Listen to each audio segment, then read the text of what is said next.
So today I want to discuss something that I think is very important.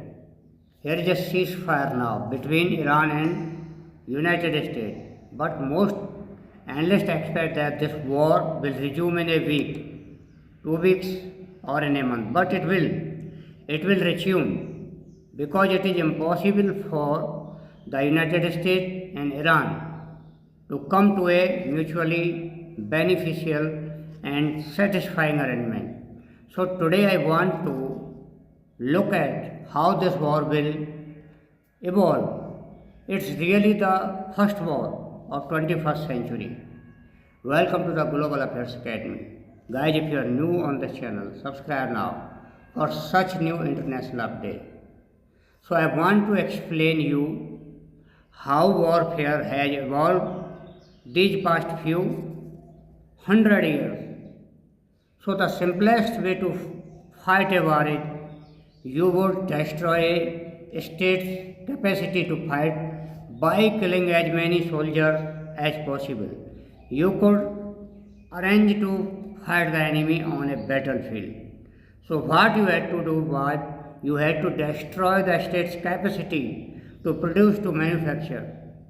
So really the point is to kill as many civilians as possible before you wanted to kill as many soldiers possible. But in the 20th century war, mainly World War II, you are trying to kill as many civilians as possible.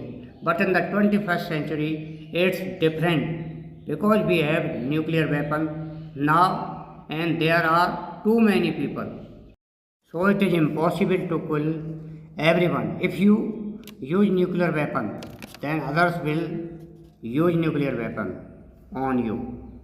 So now in 21st century, our goal is to use the population against the state, to turn the civilians against the government by showing as much discord and dissent as possible within society, and you do that through economic sabotage, economic strangulation.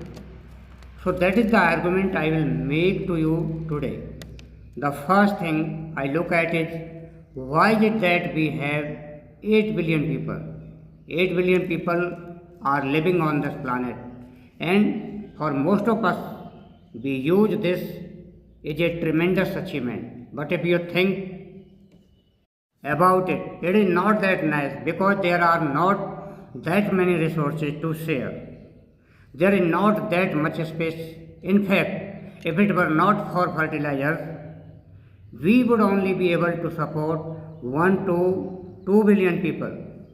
So how do we get to a stage where have 8 billion people in this world? And most of us are not very happy with the state of fear. And scientists will tell you it's because of the second revolution.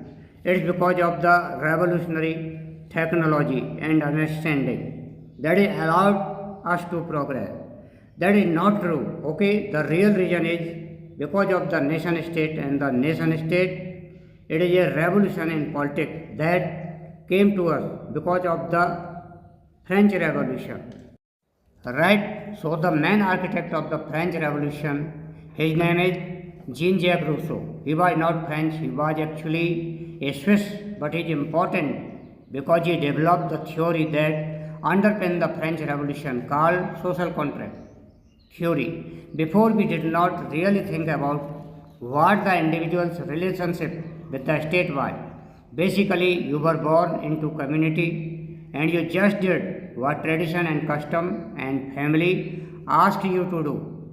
But Jean Rousseau was the first to say, no, we are born free because God gave us freedom. So why do we choose to surrender freedom in order to join a community? So this theory is that we join society to become more free.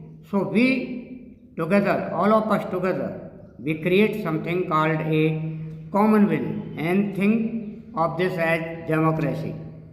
Democracy is basically idea that to make a decision, we just vote and then whatever comes, whichever is the majority, wins. For Jean Rousseau, this is not a good system because we should strive to be higher than we are.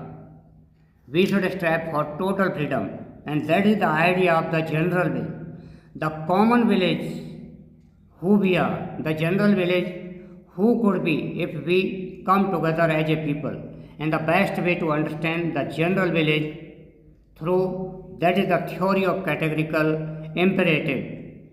So, as human being, what makes us truly human? What allows us to achieve our ideal state?